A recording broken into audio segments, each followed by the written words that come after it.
Welcome to this journey of one of the most disturbing cases in recorded history of the Ozark Mountains. Before we begin, I invite you to leave a comment about where you're watching from and the exact time you heard this story. We're interested in knowing where and at what times of day or night these documented accounts arrive. The Ozark Mountains stand as one of America's most enigmatic wilderness regions, a place where steep limestone ridges create deep hollows that cradle secrets in their shadows. This rugged landscape has long been a refuge for those seeking isolation, whether from the law, society, or perhaps something less easily defined. The dense forests and winding rivers have been witness to countless human dramas since settlement began in earnest in the early 19th century. Some of these stories have been preserved in official records, family histories, or local folklore. Others remain hidden, surfacing only in fragments when circumstance or deliberate investigation brings them temporarily to light. One such account concerns events that transpired near Alley Spring in Shannon County, Missouri, during the autumn of 1901. The official courthouse records from this period are sparse, yellowed with age, and damaged by the region's persistent humidity. They contain only the barest outline of a mystery that would come to haunt the area for decades. According to these documents, a man named Thomas Blackwell, who had established a homestead near the junction of Alley Spring and Jack's Fork River 2 years prior, disappeared during what was presumed to be a routine hunting expedition.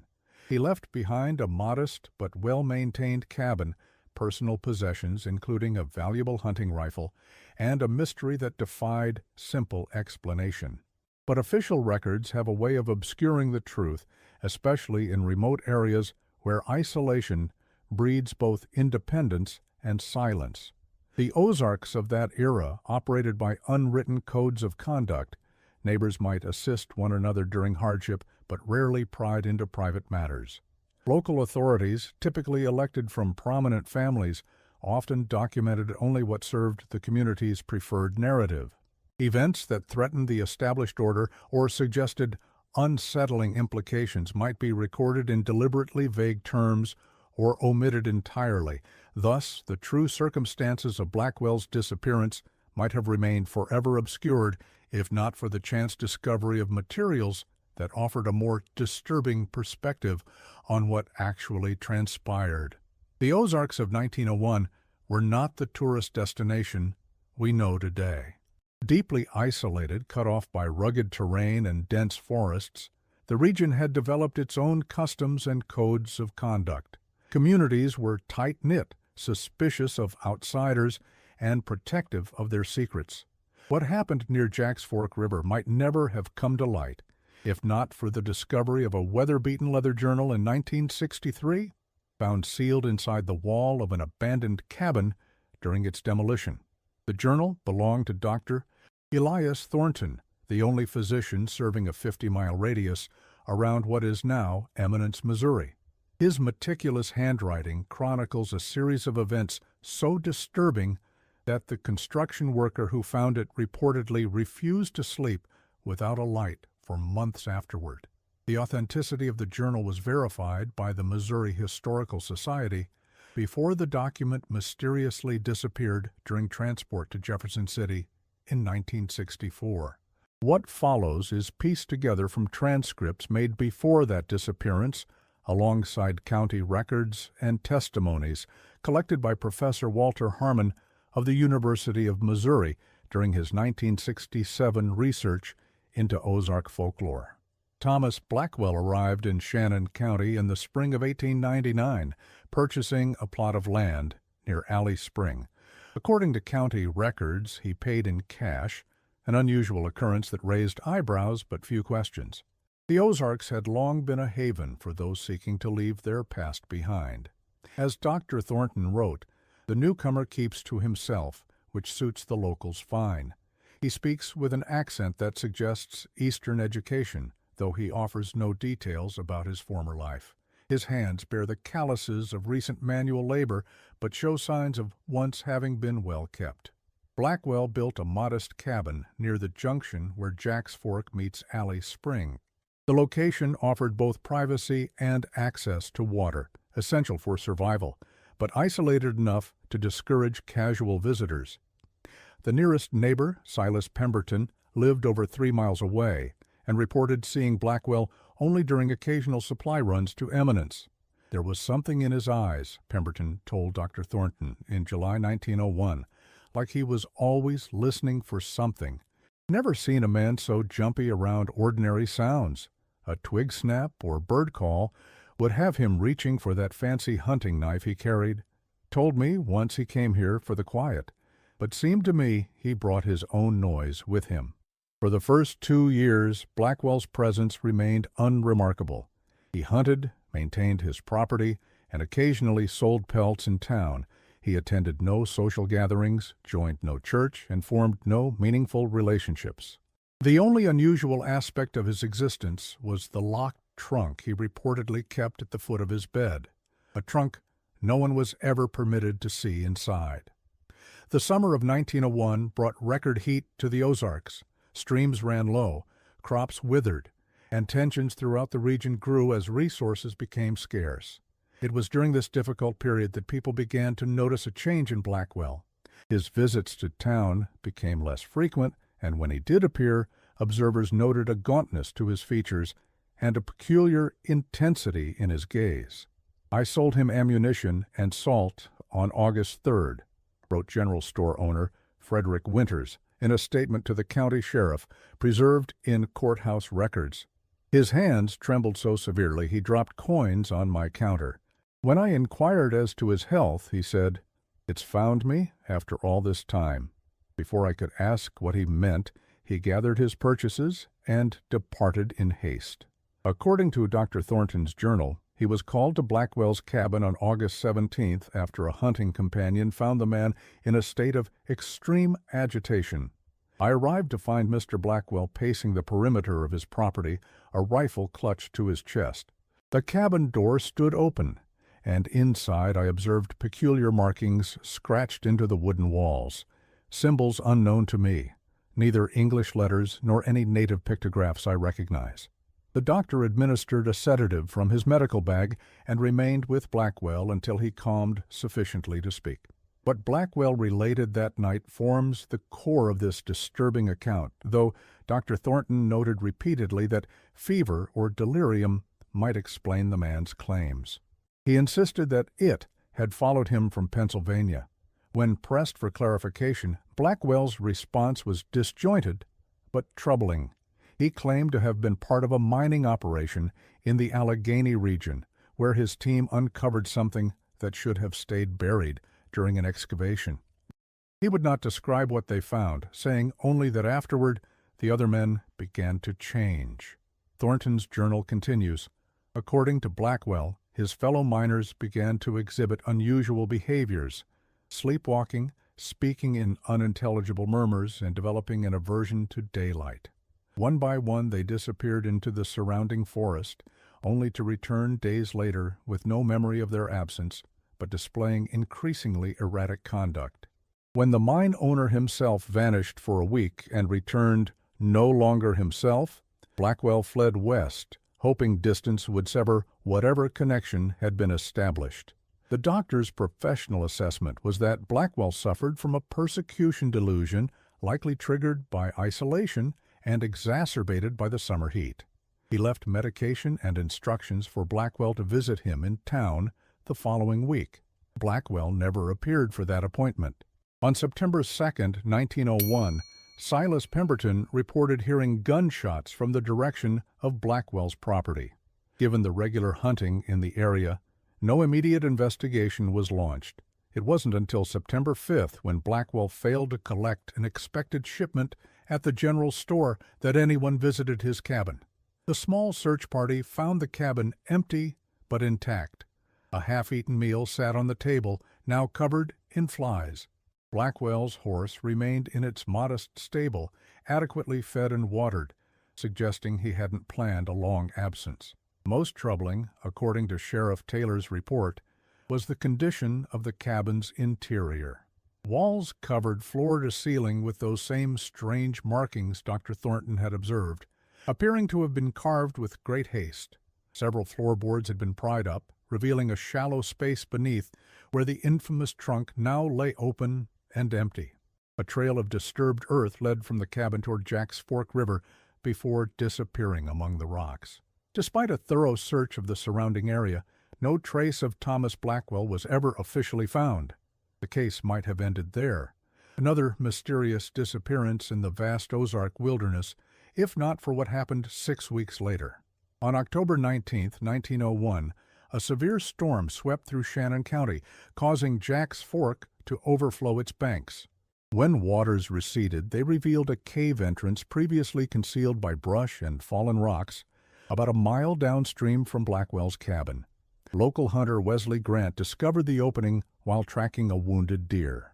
Grant's statement, recorded by Sheriff Taylor but subsequently removed from official records, describes entering the cave a short distance before discovering items that appeared to belong to Blackwell. A distinctive silver pocket watch known to be his, a torn shirt matching descriptions of his clothing, and most unnervingly, pages torn from what seemed to be a personal journal, though the water damage made most content illegible. Dr. Thornton, upon hearing of this discovery, joined a small expedition to explore the cave further. His journal entries from this period become increasingly erratic, with passages crossed out and rewritten, ink blots suggesting a hand trembling while writing, and entire pages torn out. What remains provides a fractured account of what the group discovered. The cave extends far deeper than expected, with numerous branching passages. Evidence suggests recent human activity, disturbed sediment, remnants of torchlight on the walls, and most notably those same peculiar markings cut into the stone at regular intervals, appearing to lead deeper into the earth. The expedition penetrated approximately half a mile into the cave system before reaching a chamber where the evidence of Blackwell's presence became undeniable. They found his hunting knife, a depleted supply pack, and a makeshift camp, suggesting he had lived within the cave for some period. Beyond this chamber, the main passage descended steeply, and the men detected what Thornton described as a low, persistent vibration emanating from below, more felt than heard, causing several members to experience pronounced discomfort. The group pressed on, following a stream that flowed through the passage. After another quarter mile, they reached a section where the cave ceiling rose dramatically, forming a cathedral-like space with unusual acoustic properties. Here, Thornton records that every man present experienced the distinct sensation of being watched, though no evidence of another presence could be detected. Weaver's lantern revealed markings covering the walls of this chamber different from those previously observed. These appear older, the cuts weathered by time and water. Several members recognized symbols resembling those documented in pre-Columbian native sites, though arranged in configurations unfamiliar to us. Pemberton, who has lived in these hills for 60 years, became visibly distressed upon seeing them, insisting we withdraw immediately. The expedition continued despite Pemberton's objections, following this sound of rushing water to a narrow crevice through which they could proceed only in single file. Beyond this constriction, they discovered a chamber partially submerged in water, with a small island of stone at its center. Upon this natural platform lay what appeared to be Blackwell's missing trunk, now open and empty save for a single item, a stone tablet approximately 8 inches square, carved with markings similar to those found throughout the cave system. Dr. Thornton's journal provides a detailed description of the tablet, though he admits the limitations of his expertise in ancient languages or symbols. The markings appear to have been made by tools rather than natural processes, arranged in concentric circles around a central figure that resembles a spiral or vortex. The outer ring contains 27 distinct symbols, some reminiscent of early runic alphabets, though matching no specific system known to me. The stone itself bears an unusual density and color, neither the local limestone nor any rock type common to this region. Its surface has a peculiar quality that resists direct light, seeming to absorb illumination rather than reflect it. The expedition members debated the tablet's significance and origin. Sheriff Taylor speculated it might be of Native American manufacture, perhaps left by one of the tribes that had inhabited the Ozarks before European settlement. Grant, the hunter who had discovered the cave, disagreed, claiming no indigenous artifacts he had encountered in 30 years of traversing the region bore any similarity to the tablet's markings. Pemberton maintained a troubled silence throughout this discussion, repeatedly glancing toward the chamber's exit, as if anxious to depart. It was at this point that the cohesion of the expedition broke down. According to Thornton, Sheriff Taylor insisted on retrieving the tablet as evidence, while Pemberton and Grant refused to approach the island, claiming the air felt wrong and the water moved against nature's laws. A compromise was reached where Taylor would collect the artifact while the others maintained their position at the chamber entrance. Thornton recorded his observations of Taylor's retrieval attempt with uncharacteristic detail, suggesting the episode made a profound impression. The sheriff removed his boots and outer garments before wading toward the island. The water appeared shallow, reaching only to his knees, yet his progress was laboriously slow. He described a resistance unlike normal water pressure, like pushing through half-set molasses, were his exact words. Upon reaching the stone platform, he hesitated before touching the tablet, circling it twice while studying the markings. When he finally lifted it, he reported an unexpected warmth and what he described as a humming sensation against his palms. The journal's account of what happened next is heavily obscured, with entire paragraphs rendered illegible by water damage or deliberate defacement. What can be discerned suggests that as Taylor began his return journey, the water level began to rise despite no apparent source of additional flow. The sheriff reported that the water seemed to grasp at his legs, requiring unusual effort to progress. When he finally reached the shallows where the others waded, all members of the party noted that the water level continued to rise behind him, eventually submerging the stone island entirely. Most disturbing was Thornton's clinical description of Taylor's physical condition upon rejoining the group. The sheriff's lower extremities exhibit peculiar marks reminiscent of suction, forming perfect circles of reddened tissue at regular intervals from ankle to knee. He describes no pain from these marks, indeed claims to have felt nothing during formation, yet they persist even after thorough cleansing. More concerning is the tremor now affecting his hands and the dilation of his pupils despite adequate lighting conditions. Upon regrouping at the chamber entrance, all members reported experiencing a simultaneous sensation of pressure in their ears, as if descending rapidly in elevation, followed by what Thornton described as a sound at the very edge of hearing, neither animal nor mechanical in nature, yet somehow communicating intent. Pemberton, whose family had settled in the area 3 generations earlier, reportedly crossed himself and spoke a phrase in an unfamiliar dialect that Thornton could not transcribe with confidence. The expedition retreated immediately, making their way back through the cave system at what Thornton characterized as a pace that abandoned caution for speed. Upon reaching daylight, they discovered the strange episode had consumed nearly 6 hours, though none recalled the journey taking more than 2. More unsettling, according to Thornton's precise notations, was that each man's pocket watch showed a different time upon emergence, despite having been synchronized before entering the cave. Sheriff Taylor secured the stone tablet in the town's modest jail, while decisions were made regarding its disposition. Thornton's journal records that Taylor wrapped the object in an oilcloth and placed it in the same iron safe used to store county tax collections and deed records. An excessive precaution, perhaps, Thornton wrote, but the sheriff's manner suggests genuine unease regarding the artifact. He has posted additional nighttime guards without official explanation, citing only general security concerns. By morning, the sheriff had resolved to send the tablet to authorities in Jefferson City for examination. Before this could occur, however, a more immediate situation demanded attention. Silas Pemberton had not returned home after the cave expedition.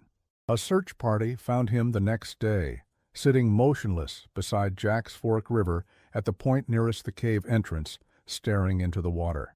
When approached, he did not acknowledge his rescuers, nor did he resist being led back to town.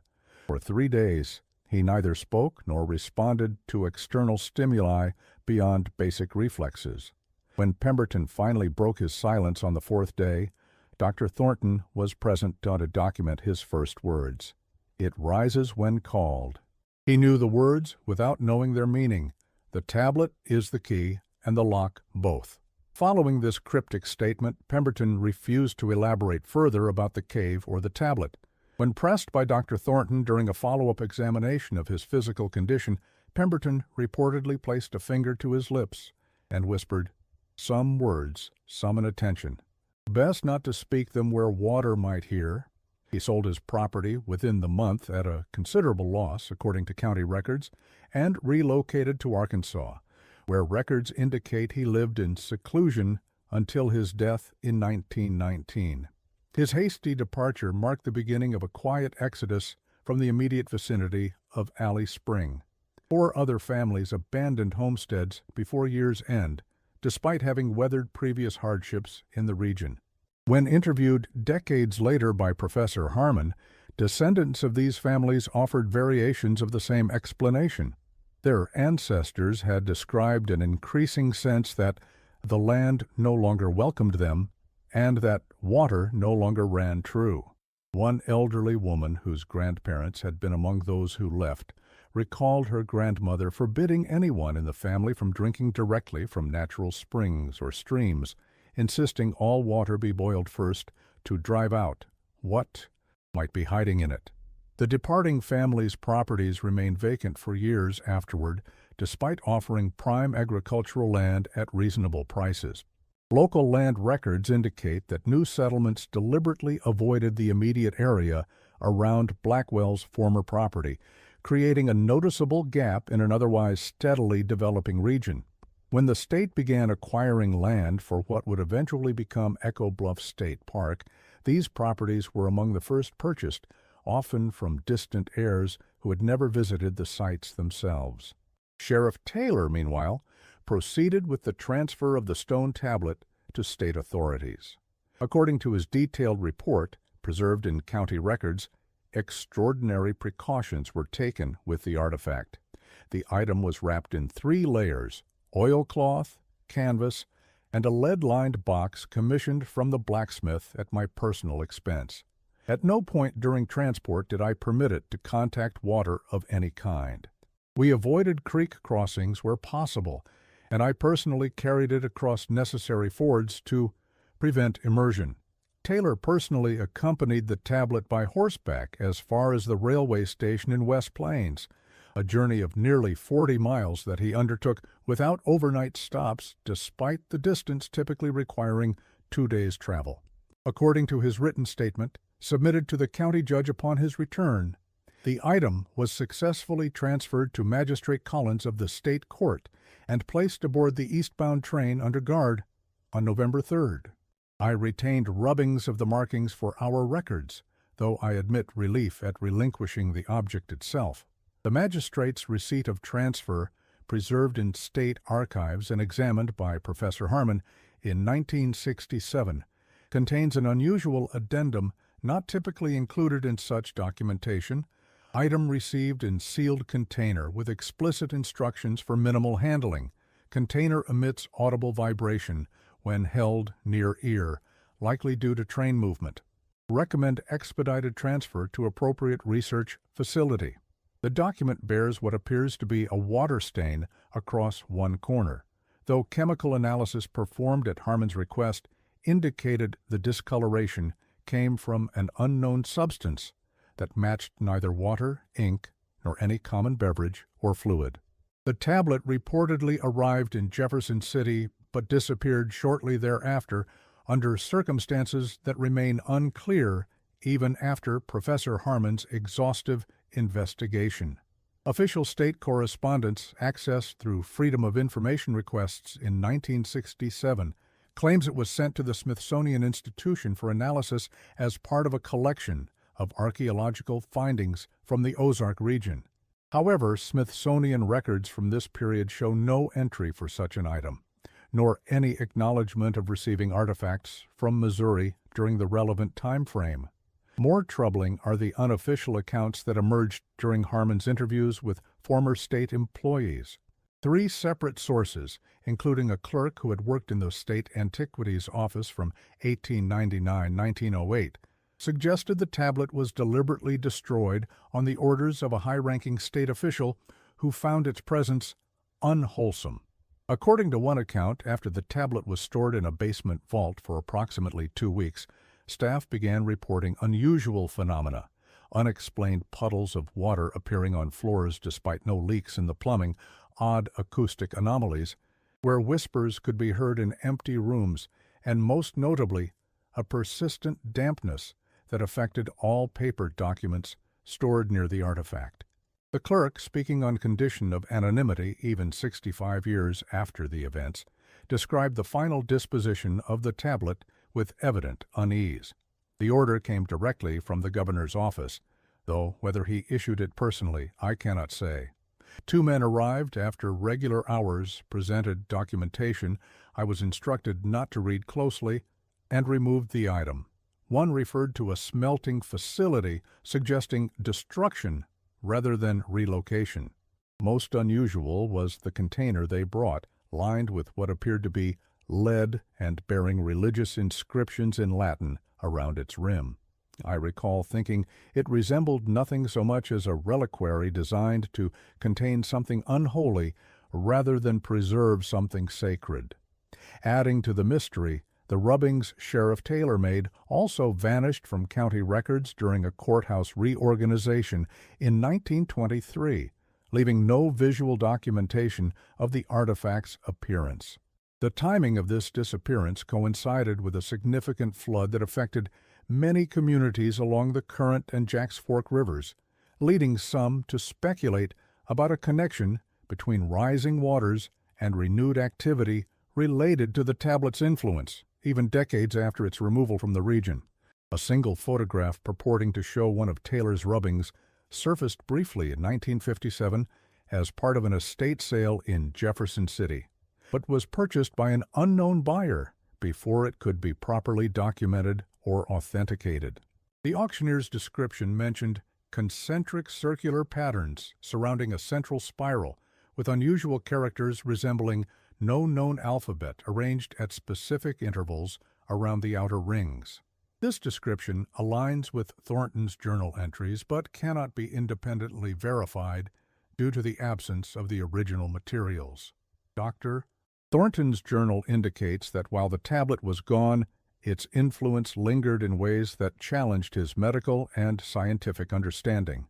Through the winter of 1901-1902, he documented a marked increase in unusual occurrences around Alley Spring and along Jacks Fork River, with the methodical precision of a man determined to find rational explanations for increasingly irrational events.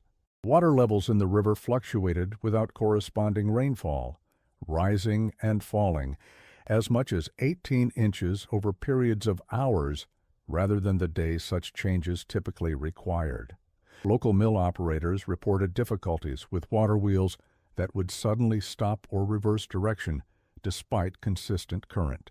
One miller described the water itself as occasionally becoming thick and resistant, like pushing through partially set gelatin, making normal operation impossible until conditions mysteriously returned to normal, often precisely at sunset. Hunters reported game animals avoiding the area within approximately 1 mile of the sealed cave entrance, creating what several described as a dead zone, where even typically abundant species like deer and rabbit were entirely absent. Those few animals found within this perimeter exhibited unusual behaviors: birds that would not fly even when approached, fish that clustered in tight circular formations in the deepest pools, and most disturbingly, foxes and coyotes that would stand motionless at the zone's edge, facing inward as if listening for something humans could not detect. Most persistently, locals described hearing what they characterized as voices without words when near the water, particularly at dawn and dusk. Thornton initially dismissed these reports as misinterpretation of natural sounds, wind through rock formations, or water movement, creating acoustic anomalies. However, after personally experiencing the phenomenon during a December investigation, he began documenting the occurrences with greater scientific rigor. The sounds defy simple classification, he wrote after his third documented experience. They possess qualities of both human speech and water movement simultaneously, as if the latter were attempting to mimic the former without proper understanding of its structure. Most notable is the emotional effect. Listeners universally report a sense of being addressed directly, despite inability to discern actual words. The sensation is one of receiving communication just beyond the threshold of comprehension, tantalizing in its almost familiarity. Thornton conducted several experiments to determine whether the sounds had a physical source or represented some form of auditory hallucination. He used primitive recording equipment, wax cylinders borrowed from a music teacher in West Plains, but captured only normal water sounds during playback. When multiple listeners stood at different points along the riverbank, they reported hearing the voices coming from different directions simultaneously, suggesting either multiple sources or a perceptual phenomenon rather than actual sound waves. Most tellingly, deaf residents reported sensing the voices through vibrations felt in their feet when standing near the water's edge, suggesting something beyond normal acoustics was involved. I remained skeptical of supernatural explanations, Thornton wrote in December 1901, yet find myself unable to provide rational alternatives for all I have witnessed. The suggestion of mass hysteria seems increasingly inadequate, particularly when physical evidence presents itself. While I cannot accept the local theory that the river itself has somehow become sentient, neither can I offer a convincing scientific explanation for all observed phenomena. Perhaps most troubling is my own increasing reluctance to approach the water after sunset, a response I cannot attribute to rational concern yet cannot entirely suppress. Such evidence included unusual erosion patterns along the riverbank, concentrated near the cave entrance. Thornton documented these meticulously, creating detailed sketches and measurements that reveal his growing concern. The most notable features were circular depressions in the soil, ranging from 1 to 6 feet in diameter, appearing overnight with no human or animal tracks leading to or from them. The precision of these formations defies natural explanation, he wrote, after discovering a perfect circle 6 feet in diameter and exactly 8 inches deep at every point of measurement. Water tends to follow the path of least resistance, creating irregular patterns as it erodes soil. These depressions exhibit mathematical precision that suggests deliberate formation, yet I can identify no mechanism by which human hands could create such features without leaving evidence of their presence. Water collected in these depressions exhibited several unusual properties that Thornton attempted to document scientifically. It displayed an oily sheen that resembled petroleum contamination, but produced no odor, and left no residue when a sample was evaporated. Most notably, this water proved unusually resistant to evaporation, remaining in the depressions for days longer than similar volumes in natural depressions nearby, even during periods of intense summer heat. When Thornton attempted to collect samples for further study, he noted that the water seemed to cling to itself, requiring unusual force to separate portions from the main body. Most disturbing, he wrote after several attempts at scientific documentation, is the apparent response of this substance to sound. When I speak near these pools, ripple patterns form that correspond to the cadence of speech rather than reflecting normal acoustic properties of water. The effect is most pronounced when certain words are spoken, primarily names of people or places, though I have been unable to identify a consistent pattern to determine which specific phonemes trigger the strongest response.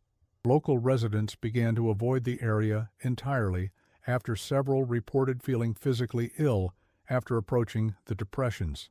Symptoms included dizziness, disorientation, and most commonly, a persistent sensation that Thornton described as the feeling of being watched from below. Children seemed particularly susceptible to these effects, with several becoming hysterically fearful after accidentally encountering the formations while playing near the river.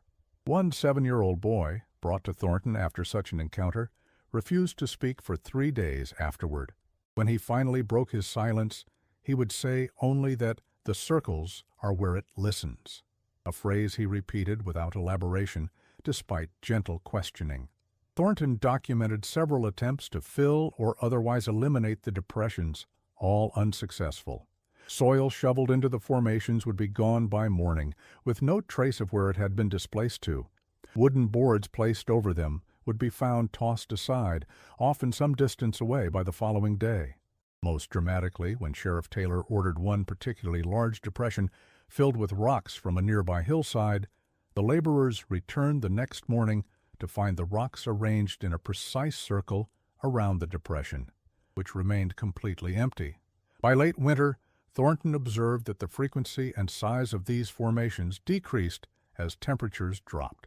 Ice formed in the depressions later than in surrounding water bodies and melted earlier in spring, creating periods when the formations contained liquid water while the river itself remained partially frozen. He theorized that whatever caused the phenomena might be sensitive to temperature, becoming less active during cold periods, a hypothesis that offered some comfort to local residents enduring a particularly harsh winter.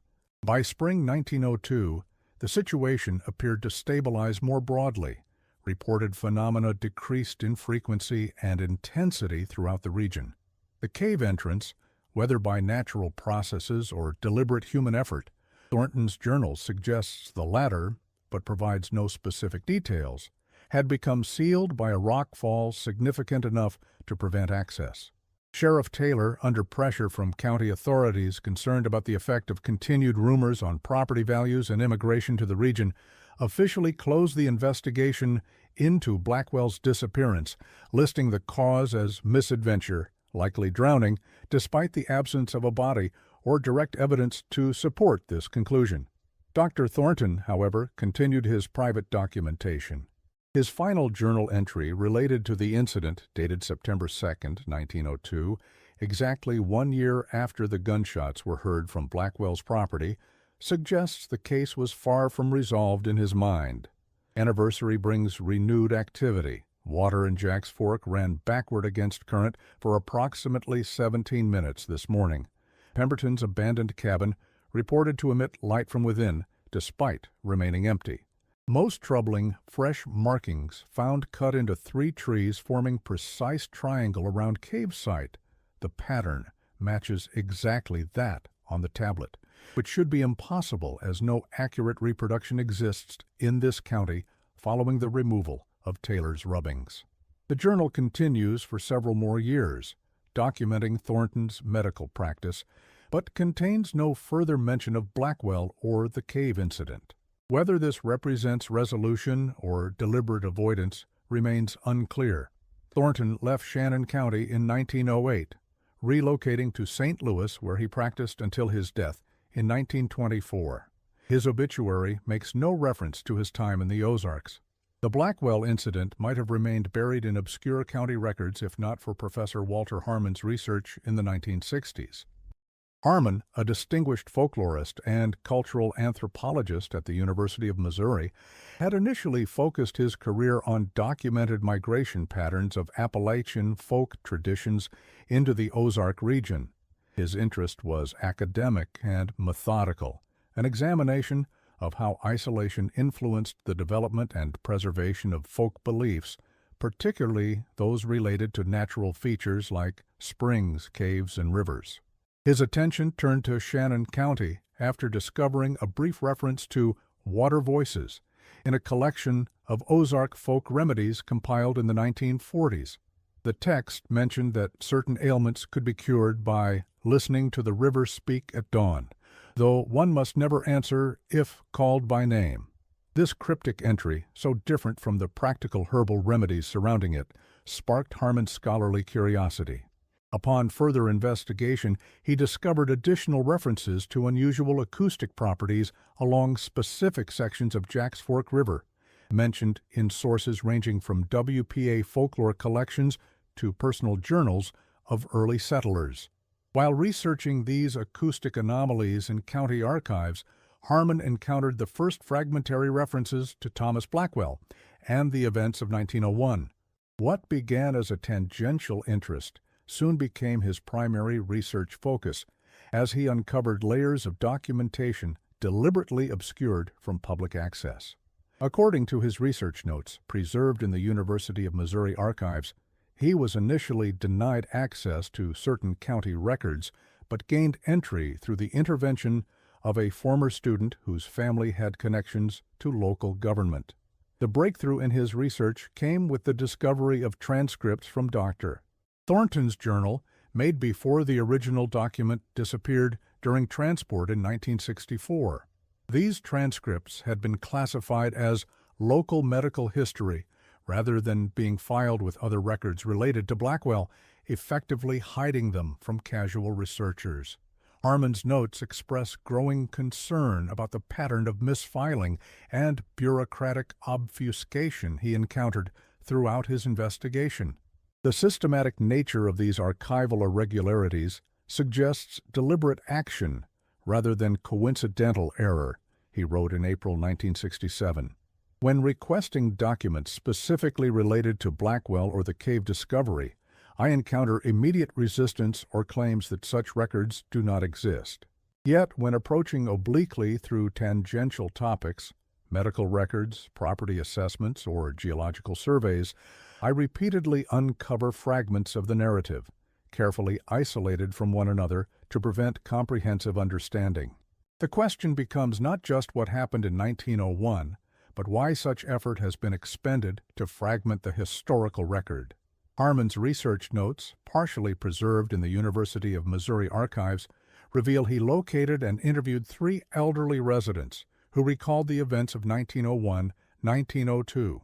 Their testimonies, while fragmented by the passage of 6 decades, contained consistent elements that corroborated the documentary evidence, while adding human dimension to what might otherwise have remained clinical historical accounts. Mary Winters, daughter of the general store owner, was 16 at the time of Blackwell's disappearance. In her 1967 interview conducted in the sunroom of her Jefferson City nursing home, she recalled with surprising clarity the atmosphere of unease that permeated Eminence during that period. Father wouldn't speak of it directly, she told Harmon, but he kept a jar of water from the river sealed up for years after. Said it was a reminder of why some places aren't meant for people. That water never grew stagnant, never evaporated fully. Sometimes, if you held it to your ear like a seashell, you'd hear something like distant voices. Winters also provided insight into how the community collectively processed and ultimately suppressed the disturbing events. The church pastor gave a sermon that winter about unhealthy curiosity and how some mysteries belong to God alone. Never mentioned Blackwell or the cave by name, but everyone understood. After that, it became almost taboo to discuss it openly. Children who asked questions were hushed. When new folks moved to the area, they were told only that certain sections of the river were dangerous due to currents or sinkholes, technical explanations that discouraged further inquiry. Joseph Grant, nephew of the hunter who discovered the cave, shared a story passed down in his family that added physical dimension to the psychological terror experienced by those directly involved. Uncle Wesley wouldn't go near Jack's Fork after that day. Said he'd seen Blackwell's face in the water once, watching him from below the surface, but when he reached in, the water hardened like ice despite the summer heat, took the skin off his fingers. He moved to Springfield that winter and never returned, not even for his own brother's funeral. Kept a loaded shotgun beside his bed until the day he died, though he lived in the middle of town with neighbors on all sides. Grant also recalled family discussions about the trunk Blackwell had kept locked at the foot of his bed. Uncle said they found foreign coins inside when they opened it, after he disappeared, not just American or European money, but pieces with markings nobody recognized. Some looked ancient, others seemed newly minted, but with symbols that matched no known currency. Sheriff Taylor confiscated them all, but according to family lore, several deputies who handled the coins developed the same skin condition on their palms, perfectly circular lesions that itched intensely but never quite broke the skin. All these men eventually left county employment, and at least two abandoned their homes without notice, leaving possessions behind. Perhaps most significant was the testimony of Elijah Taylor, the sheriff's son, who was 12 in 1901. As an elderly man of 78 in 1967, he spoke with the measured caution of someone who had spent a lifetime carefully avoiding certain topics. He reported that his father maintained a nightly ritual for years afterward. Pa would check the water level in every container in the house before sleeping: cups, bowls, the washing basin. If any had risen without explanation, he'd empty the house of all water, even on the coldest nights. He never explained why, but once said, "Some things can travel through water, finding passages we can't see." Taylor's account included details about his father's personal and professional decline following the incident. He was respected before that autumn, a man of science and reason, despite limited formal education. Afterward, he became obsessive about certain matters, would no longer swim or fish, refused to travel in rainy weather. Most notably, he began carrying a small vial of salt in his pocket at all times, though he never explained its purpose. When he died in 1923, his final request was for cremation rather than burial, unusual for that time and place. He specified his ashes should be scattered on dry ground, far from any water source. The interviews revealed a community forever changed by events most residents could neither fully comprehend nor completely forget. Harmon's notes describe a collective trauma reflected in altered behaviors and community practices that persisted decades after the incidents themselves. These included unwritten rules about water usage: never collect rainwater for drinking, never leave standing water uncovered overnight.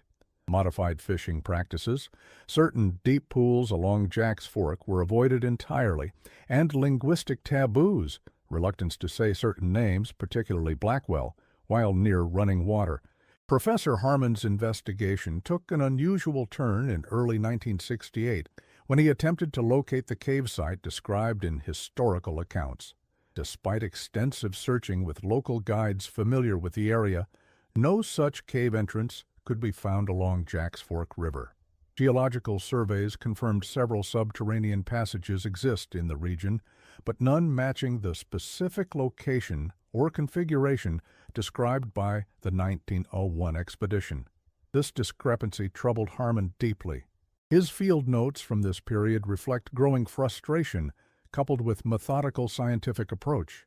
He cross-referenced historical descriptions with topographical maps from different decades, noting changes in the riverbank over time due to erosion, flooding, and later conservation efforts. Working from Sheriff Taylor's original reports, he calculated the approximate location to within a quarter-mile section of riverbank, yet no cave entrance, active or collapsed, could be identified in this area. The absence of physical evidence, despite precise historical documentation, raises several possibilities, he wrote in his field journal.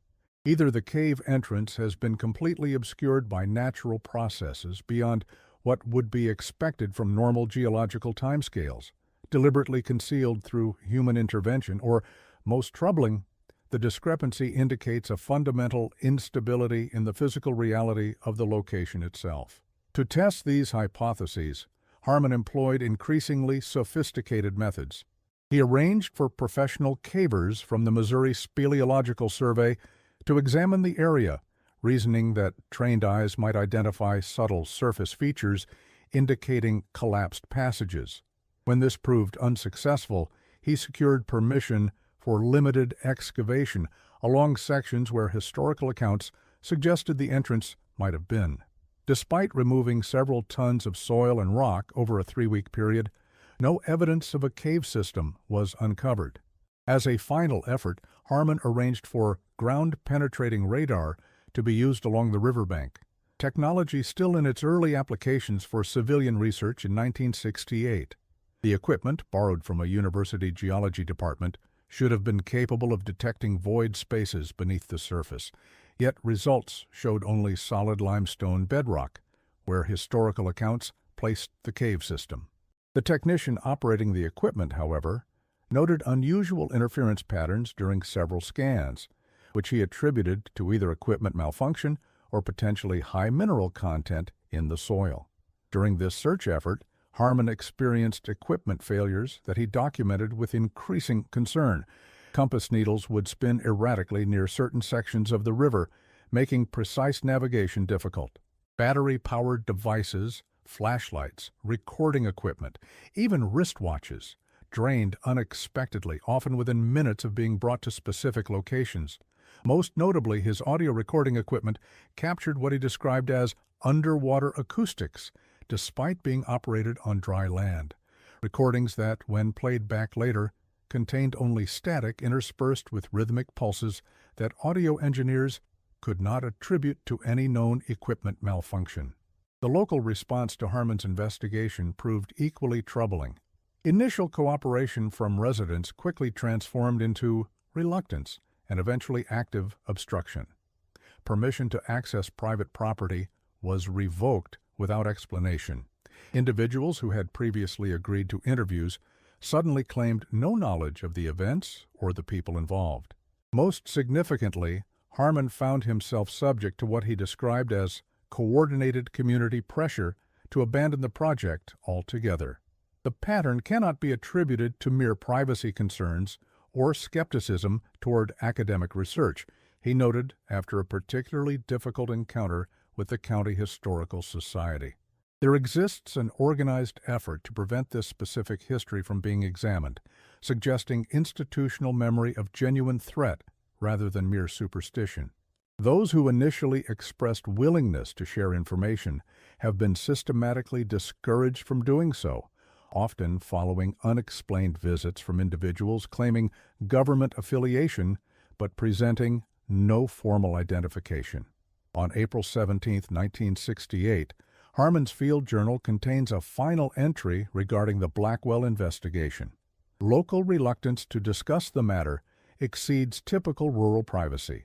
This represents active suppression rather than simple forgetfulness.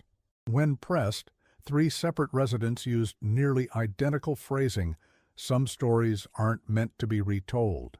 The Historical Society's sudden revocation of my research access following Water Department inquiry suggests institutional involvement in maintaining silence. Most troubling was yesterday's incident. All water samples collected from the river for testing were removed from secured storage overnight with no signs of forced entry. The hotel clerk mentioned government men requesting access to my room while I was conducting interviews, though no official identification was presented. I find myself increasingly concerned about both professional consequences and personal safety should this research continue. This entry was followed by a gap of several weeks in Harmon's normally meticulous research documentation. When his academic writing resumed in late May 1968, it focused exclusively on traditional Ozark folk music, with no further mention of Blackwell, the tablet, or unusual phenomena associated with Jack's Fork River. University records indicate he requested transfer of his teaching assignments away from regional folklore to broader American cultural studies, effectively abandoning the specialized knowledge he had spent decades developing. Harmon abandoned the Blackwell project shortly thereafter, his academic focus returning to broader folklore studies with no geographic specificity. Colleagues noted this abrupt shift represented a significant departure from his previously hyper-focused research methodology. His publication record, previously centered almost exclusively on Ozark regional studies, diversified dramatically after 1968, suggesting deliberate distancing from his earlier specialization.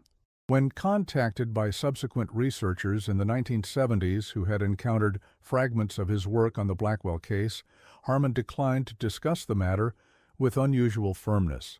Dr. Elaine Montgomery of Washington University documented one such attempt in her own research notes. Professor Harmon's response to my inquiry about his unfinished Blackwell research was uncharacteristically severe. He stated only that academic responsibility sometimes includes knowing when to set certain matters aside. When pressed, he terminated the call abruptly. A subsequent letter went unanswered, and his department secretary later informed me he had implemented a policy of refusing all communication related to Shannon County historical research. Montgomery's notes continue with an observation that proved prescient. Harmon's reaction suggests something beyond mere academic frustration or embarrassment over an abandoned project. His publication record since 1968 has been deliberately constructed to avoid any connection to his previous specialization, almost as if establishing professional distance from his earlier work. Most notably, he has declined emeritus status and multiple opportunities to archive his research materials, ensuring his preliminary findings on the Blackwell case remained inaccessible to future scholars. One cannot help but wonder what discoveries prompted such a dramatic reversal in a previously dedicated academic career. Harmon's personal papers, which might have contained additional information about his investigation, were reportedly destroyed in a house fire in 1982, just 3 months after his retirement from the university. The fire, attributed to electrical malfunction, occurred during a significant rainfall event that delayed emergency response. By the time firefighters arrived, Harmon's home office, which reportedly contained file cabinets dedicated to his Ozark research, had been completely destroyed. Harmon himself declined all interviews regarding the incident and moved to Arizona shortly thereafter, where he lived in relative seclusion until his death in 1997. The modern history of the Ozarks shows no official acknowledgement of the Blackwell incident. Development of the region into a tourism destination proceeded without reference to the events of 1901. Alley Spring became a state park in 1924, with the historic mill less than a mile from Blackwell's cabin site, attracting thousands of visitors annually. None of the park's historical markers mention Blackwell or the unusual occurrences documented in the area. The transition of the region from isolated frontier to recreational destination involved substantial federal and state intervention. The establishment of the Ozark National Scenic Riverways in 1964, the same year Dr. Thornton's journal disappeared during transport, placed Jack's Fork River under National Park Service management. This administrative change effectively centralized control over historical narratives about the area, prioritizing geological and indigenous histories while omitting more recent and potentially troubling accounts like the Blackwell incident. Yet persistent local accounts suggest the story hasn't entirely faded from collective memory. Park rangers, particularly those with extended tenure in the region, reportedly avoid certain sections of Jack's Fork after heavy rainfall. According to unofficial sources within the National Park Service, these areas are designated as environmentally sensitive in internal communications, restricting development and limiting maintenance activities to daylight hours only.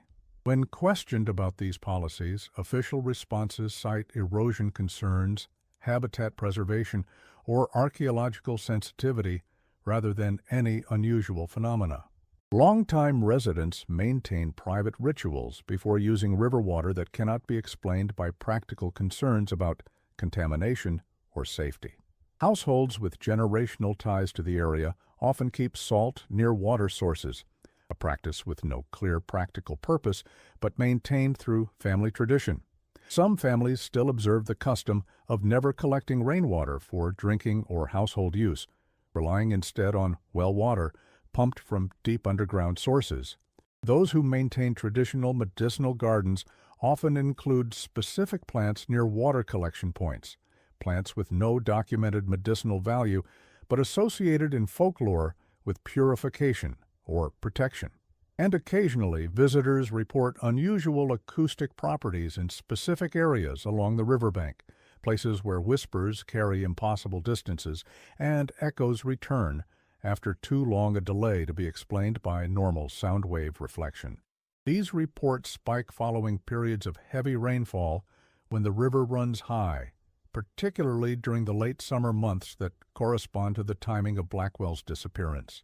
The National Park Service maintains no official record of these reports, though anonymous interviews with seasonal staff confirm they occur with sufficient regularity to have generated unofficial procedures for responding to visitors who experience them. We're trained to provide natural explanations for unusual acoustic experiences, one seasonal ranger reported in an anonymous interview for a 2010 doctoral dissertation on Ozark folklore. We discuss how limestone formations create unusual echo patterns, or how temperature differences between air and water can bend sound waves. We never acknowledge that some of these experiences defy those explanations, particularly when visitors report hearing voices that seem to respond to specific names or words spoken near the water. Those reports go unlogged and unacknowledged officially, but every ranger who's worked here more than one season has a story they only share with colleagues. In 1989, during construction of a new visitor center near Alley Spring, workers uncovered the foundation of what may have been Blackwell's cabin. According to unofficial accounts from crew members interviewed years later, the excavation revealed a section of wall containing a sealed cavity, a space between interior and exterior logs that appeared to have been deliberately created as a hiding place.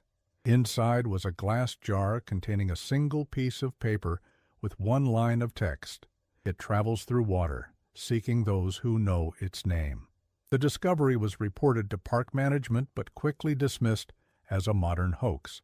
Construction supervisor logs, obtained through Freedom of Information Act requests by a journalist investigating the incident in 2005, contain a brief reference to unauthorized materials discovered on site, followed by notation that all items were removed from premises and disposed of according to protocol.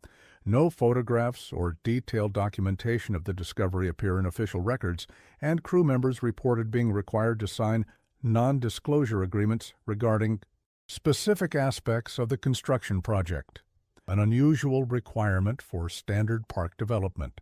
Construction was briefly halted, but resumed after the discovery was officially dismissed as modern mischief, unrelated to historical events.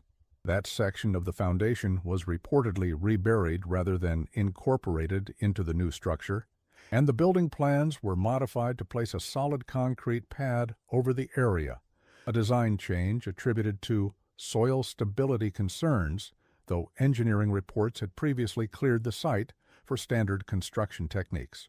The jar and its contents were not preserved in any official capacity. However, one construction worker reportedly made a personal copy of the message before surrendering the original. When contacted by researchers in 2012, the worker declined to be interviewed on record, but confirmed the message's content matched earlier accounts. He added a detail previously undocumented. The paper appeared significantly older than would be expected for a modern hoax, with characteristics consistent with pre-1950s manufacturing processes, and the handwriting matched samples of Blackwell's signature from county property records. Perhaps most intriguing was his description of what happened when the jar was first opened. The paper was bone dry despite being sealed in that wall for who knows how long. But within minutes of opening the jar, moisture began to collect on the inside of the glass, running down in droplets that formed a perfect circle on the ground. None of us had ever seen condensation behave that way. The site manager took one look and ordered everything removed from the site immediately. We were told it was being sent to a lab for authentication, but nobody ever mentioned it again officially. The most recent chapter in this obscure history occurred in 2003, when unusually severe flooding once again altered the Jacks Fork riverbank. The flood, classified as a 100-year event by meteorologists, caused significant damage throughout the region, washing away roads, destroying several historic structures, and prompting a major federal disaster response. Amid this broader destruction, the flood's impact on the area historically associated with Blackwell's property went largely unnoticed, except by a geological survey team tasked with assessing erosion damage throughout the Ozark National Scenic Riverways.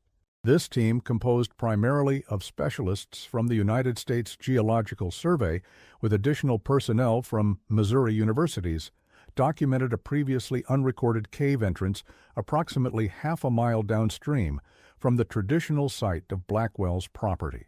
According to their initial report, the entrance had been exposed by the removal of several large boulders during peak flood flows, rocks that appeared to have been deliberately positioned to conceal the opening based on tool marks found on their surfaces.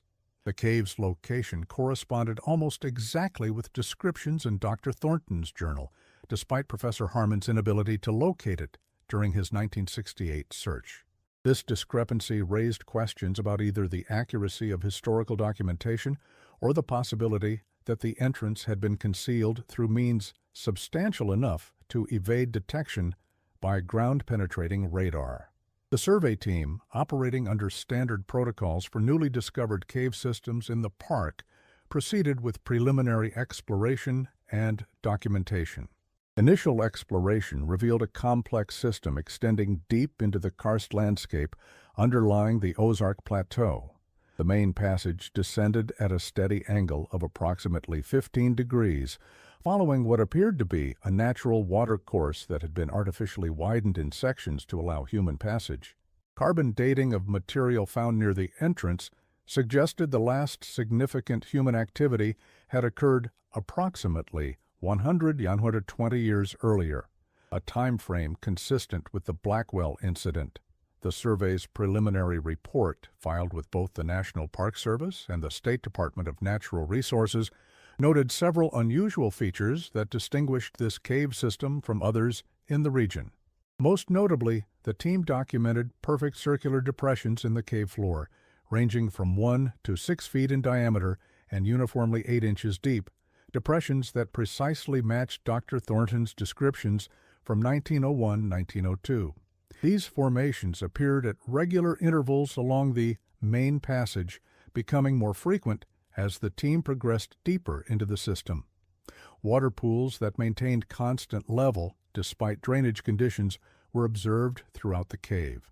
When team members attempted to collect samples from these pools, they noted unusual resistance, described in the report as surface tension significantly exceeding expected values for freshwater. More concerning were observed behaviors when electronic equipment was brought near these pools. Battery-powered lights dimmed noticeably, and digital cameras experienced unexplained malfunctions. One team member reported that his watch, a mechanical model requiring no battery, stopped completely when his wrist was held approximately 6 inches above a particularly large pool, resuming normal function only after he moved more than 10 feet away. Most notably, the team documented acoustic anomalies, creating what they described in technical language as auditory anomalies resembling submerged human speech. The report carefully avoided terms that might suggest supernatural interpretations, instead noting that the cave's unusual geometry creates standing wave patterns that can modulate ambient sounds, producing acoustic phenomena that the human brain may interpret as speech-like due to evolutionary pattern recognition tendencies. However, attached field notes from individual team members used less clinical language, with one geologist writing, "The sounds follow us. They respond specifically to our names when spoken aloud. This is not an echo effect. There is intelligence behind these responses." The exploration proceeded approximately half a mile into the system before reaching a chamber that closely matched the cathedral space described in Thornton's journal. Here, the team documented extensive markings on the walls, symbols arranged in concentric circles around central spiral patterns. Photographs taken of these markings were included in the preliminary report, but were noted to show unusual distortion, described as motion blur, despite use of tripod and appropriate exposure settings. According to the report's appendix, multiple attempts to create clear images of these markings failed, with each subsequent attempt showing greater degradation than the last.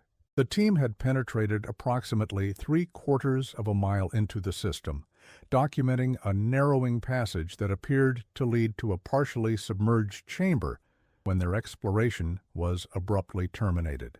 According to the official report, this termination occurred when a section of the cave collapsed without warning, blocking the main passage and necessitating an emergency evacuation. The collapse occurred during a period with no seismic activity recorded in the region, and team members reported hearing what sounded like rushing water, immediately preceding the collapse despite no visible water source sufficient to create such sound. All team members exited safely, but reported significant disorientation during their retreat, a journey that took nearly 3 times longer than their entry, despite following the same route. Several members reported equipment failures during this period, with all digital devices losing power simultaneously despite having different battery types and charge levels. Most concerning, according to unofficial accounts from team members interviewed years later, was the discovery upon exiting that their 4-hour exploration had actually consumed nearly 11 hours, with no team member able to account for the temporal discrepancy. The final report submitted to government agencies made no mention of the unusual features documented in preliminary findings, instead classifying the cave as structurally unstable and of limited scientific interest. Recommendations included sealing the entrance for public safety, an action taken within weeks of the report's submission through a controlled detonation that effectively collapsed the outer chamber. The site was subsequently landscaped to blend with surrounding terrain, and no marker or record of the cave's location was maintained in public-facing park documentation. One member of that survey team, speaking anonymously to a regional newspaper reporter in 2015 after his retirement from government service, claimed that markings had been found on the cave walls, markings that matched no known native symbology, but bore striking resemblance to descriptions in Dr. Thornton's journal. What we found went far beyond coincidental similarity, he stated in the interview, which was subsequently retracted at the subject's request before publication. The patterns matched historical descriptions exactly, down to the number of symbols in each concentric ring. This would be impossible if the Thornton journal was fabricated, as nobody had accessed this cave system between 1901 and our entry in 2003. This claim remains unverified, as photographic equipment reportedly malfunctioned when attempts were made to document these features. According to the team member, all digital storage devices used during the exploration were collected by federal authorities immediately upon their return to base camp, with team members required to sign additional confidentiality agreements specific to certain aspects of their findings. The stated justification was protection of potentially significant archaeological resources, though no archaeological survey team was subsequently deployed to the site before its permanent closure. Most troublingly, the team member reported that water samples collected from the cave were transported to a specialized federal laboratory rather than standard USGS facilities. When team members inquired about test results months later, they were informed the samples had been lost in transit. According to his account, all team members experienced unusual health monitoring following the expedition. Regular medical examinations continued for 18 months under the guise of standard protocols for personnel exposed to potentially hazardous underground environments, despite no documented environmental hazards in their reports. The attention we received afterward didn't align with the official classification of the site as insignificant, he noted in the unpublished interview. Several team members reported being questioned repeatedly about specific aspects of our experience, particularly any unusual sounds we might have heard, or whether we had spoken our names while in the deepest sections. The questions came from individuals who identified themselves as being from various agencies, but always with credentials that seemed temporary or hastily produced. The interest was clearly in our subjective experiences rather than our scientific observations. The cave's existence has never been officially acknowledged in park literature or geological surveys published after 2003. Requests for documentation related to the survey through Freedom of Information Act filings have been consistently denied on grounds ranging from no responsive documents exist to information withheld for reasons of public safety. The original survey team members have, according to multiple sources, either relocated to positions outside the region or maintained strict silence regarding their experiences, a pattern reminiscent of Professor Harmon's abrupt abandonment of his research 4 decades earlier. Today, Jack's Fork continues to draw kayakers, fishermen, and nature enthusiasts with its scenic beauty and clear waters. Few visitors know the story of Thomas Blackwell or the disturbing events that followed his disappearance. The Ozarks have many legends of buried treasure, ghostly apparitions, and backwoods justice, but the Blackwell incident remains conspicuously absent from local folklore collections and tourist narratives. Those who have researched the case often note a curious pattern. Primary sources become increasingly difficult to access. Documents go missing during transfers between institutions. Audio recordings develop inexplicable distortion. Electronic storage media experience corruption, specifically affecting relevant files. It's almost as if the story itself resists documentation, or something wishes it to remain untold. Historians note that 1901 marked a period of transition for the Ozarks. The isolation that had defined the region for generations was gradually diminishing as railways expanded and tourism began. Perhaps what happened along Jack's Fork represents a final encounter with something ancient that had remained undisturbed until human encroachment reached a critical threshold. Or perhaps, as skeptics suggest, the entire narrative represents nothing more than a community's psychological response to isolation and environmental hardship, elaborated through retelling until myth replaced reality. What remains undisputed is that local reluctance to discuss the matter persists even after more than a century. Specific sections of Jack's Fork River still carry informal warnings among longtime residents. Unusual water behavior continues to be documented with greater frequency than geological conditions would predict, and occasionally, after heavy rains that raise the river level, visitors report hearing what sounds like distant voices beneath the natural rush of the current, voices that seem to form words just beyond the threshold of comprehension.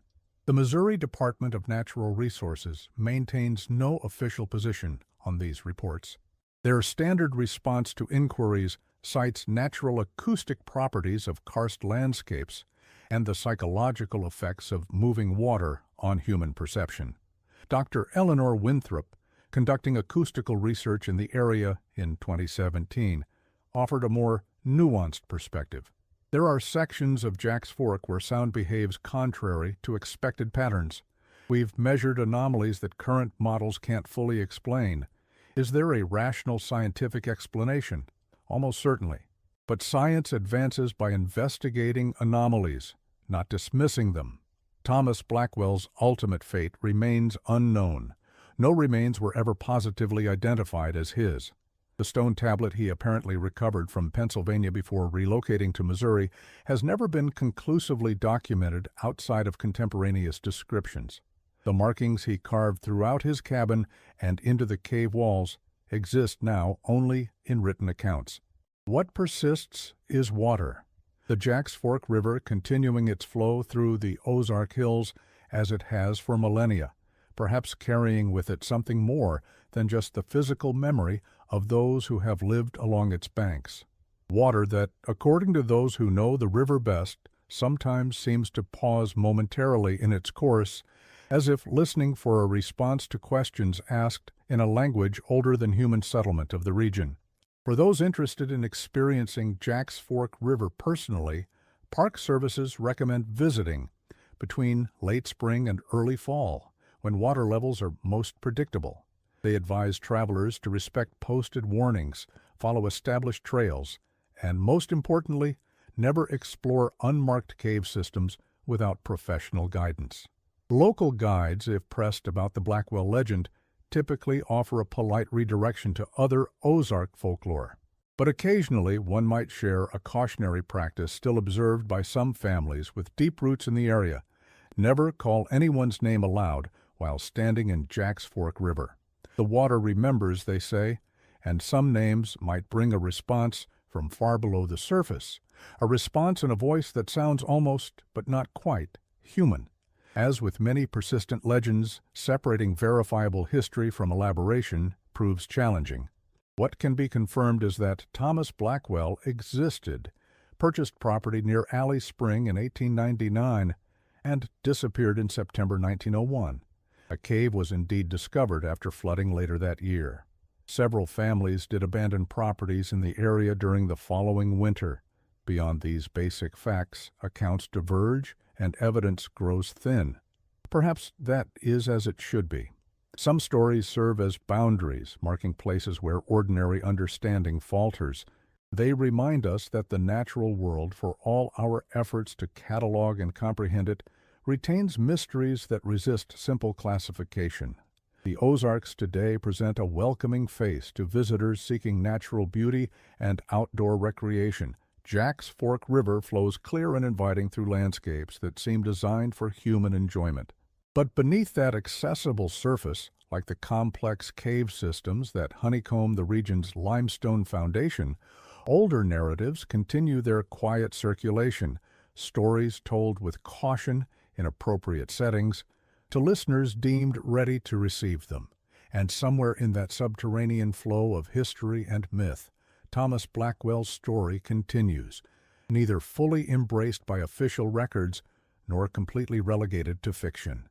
It persists in that liminal space where doubt and certainty intermingle, like surface water gradually filtering into deeper aquifers, becoming part of something larger and less easily defined than individual experience. For those who know where to listen, the story remains audible beneath the everyday sounds of the modern Ozarks, a persistent murmur, like water flowing over stone in darkness, carrying messages from one hidden chamber to another in a language that resonates more with feeling than with rational understanding. A language of things that dwell in depths, waiting for those who know how to call them by name. Perhaps that is why local residents who know the full story still refuse to speak it aloud near running water. Some connections, once established, are not easily broken, and some doors, once opened, can never be fully closed again.